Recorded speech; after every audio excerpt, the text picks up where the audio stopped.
सर्वमंगल मांगल्ये शिवे सर्वार्थ साधिके शरणे त्र्यंबके गौरी नारायणी नमस्तुते। श्रीमद् देवी भागवत। ऋषि बोले, हे सौम्य, जो आपने कहा कि मधु कैटभ के साथ भगवान का महारव में 5 सहस्त्र वर्ष तक युद्ध हुआ। महारवण में उस एकाड़वर जल में किससे वह दोनों दानव उत्पन्न हुए, जो महावीर दुराधर्ष और देवताओं को भी दुर्जय थे। कैसे वे उत्पन्न हुए, कैसे भगवान ने उनको मारा, हे महाभाग्य, इस परम अद्भुत चरित्र को हमसे कहिए। हम सब सुनने की इच्छा वाले हैं और आप श्रेष्ठ वक्ता हैं। प्रारब्ध से ही हमारे आपका संयोग हुआ है। मूर्ख के साथ संयोग होना विष के भी अधिक दुर्जर है और पंडित के साथ संयोग अमृत के समान है। जीते तो पशु भी हैं, खाते और मेहनत करते हैं और विषयाकार अनेक अद्भुत सुख को जानते हैं।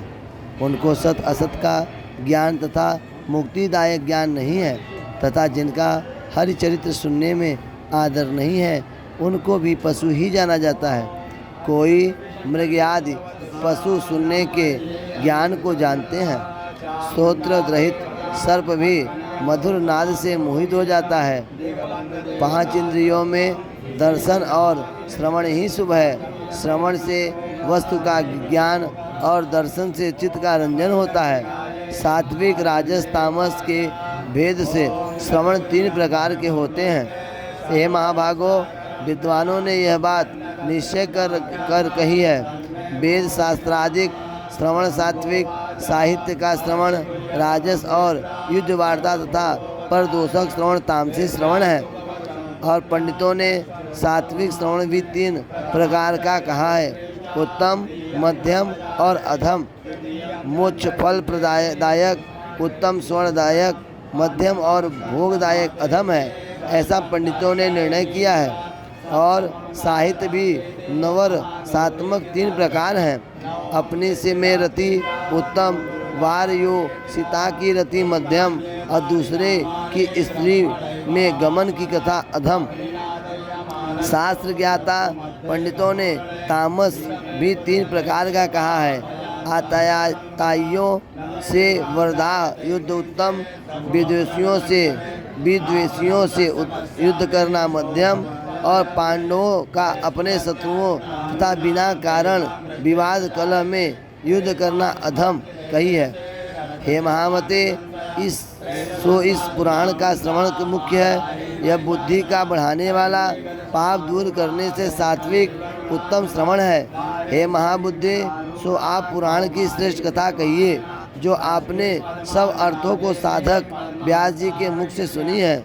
सूत जी बोले, हे महाभाग, तुम धन्य हो। इस पृथ्वी में मैं भी धन्य हूँ, जिनको श्रवण और मुझको कथन भी की बुद्धि है।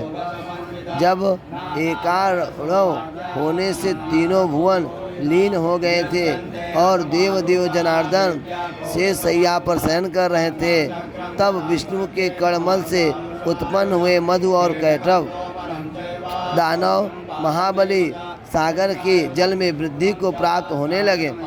क्रीड़ा करते हुए इधर उधर विचरण करने लगे। एक समय वह महाकाय वाले दैत्य महाड़वर में क्रीड़ा परवश होकर दोनों भ्राता मन में चिंता करने लगे कि यह परंपरा सर्वत्र एक सी है।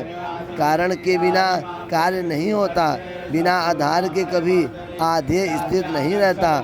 आधाराधेय का भाव हमारे चित्त में भासमान होता है। हे सुखरूप, यह विस्तृत जल किस प्रकार से स्थित है? किसने इसे उत्पन्न किया? कैसे हुआ? हम जल में स्थित मग्न क्यों हैं? हम दोनों कैसे उत्पन्न हुए? किसने हमको प्रकट किया? हमको अपने माता पिता का ज्ञान नहीं है। सूत जी बोले, इस प्रकार इच्छा करते हुए उनको निश्चय न हुआ। तब उस समय जल के समीप स्थित मधु से कैटभ कहने लगा। कैटभ बोले, मधु, हम दोनों की इस जल में स्थित रहने की शक्ति जो है सोई हे महाबुद्धिमान व अचला महाशक्ति ही हमारी स्थिति का कारण है। उसे के विस्तार हुआ यह जल उसी के आधार में स्थित है, वही परम देवी हम दोनों का कारण है। जब इस प्रकार से चैतन्य हो वे दोनों महासुर चिंता करने लगे, तब दोनों में आकाश में वाग बीज रूप महाशब्द सुना। उन दोनों ने उसको ग्रहण करके उसका आश्रय दृढ़ किया। तब उन्होंने आकाश में प्रकट होती एक दामिनी का दर्शन किया। तब उन्होंने विचार किया, उसमें संदेह नहीं यह मंत्र है और यह आकाश में सगुण ध्यान दृष्टि गोचर हुआ है। तब यह निराहार आत्मजीत उसी में मन लगाए सावधान हो यह विचार कर जब ध्यान में परायण हुए। इस प्रकार से उन्होंने सहस्त्र वर्ष तक बड़ा तप किया। तब उनके ऊपर वह परमाशक्ति प्रसन्न हुई। तप में निश्चित किए हुए उन दोनों दानवों को खिन्न रूप देखकर उन पर अनुग्रह करने को असरणीय वाणी हुई। हे दैत्यो, मनवांछित वर मांगो, मैं दूंगी, तुम्हारे तप से प्रसन्न हो। सूत जी बोले, उस वाणी को सुन दानव कहने लगे, हे देवी, हमारी मृत्यु हमारी इच्छा से हो। बीड़ा ने कहा, दैत्यो, मेरे प्रसाद से तुमको इच्छानुसार मरण होगा। तुम दोनों देवता और दैत्यों में अजय होगे, इसमें संदेह नहीं है। सूत जी बोले, इस प्रकार देवी के वरदान को प्राप्त कर वे दोनों दैत्य मद में दर्पित हो समुद्र में जलचरों में साथ क्रीड़ा करने लगे। हे ब्राह्मणों, कुछ समय यदच्छा से उन दावों ने पद्मासीन बैठे प्रजापति ब्रह्मा को देखा।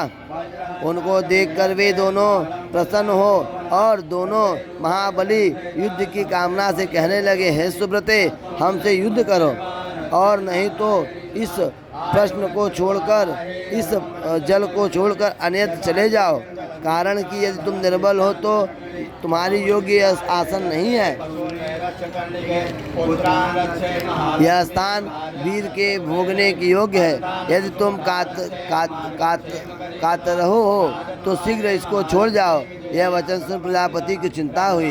उन बलियों को देखकर विचार में करने लगे कि तपस्वी क्या कर सकता हूँ। इस प्रकार मन में चिंता करते स्थित हुए। इति देवी भागवत पुराणे प्रथम स्कंद भाषायाम 8वां अध्याय।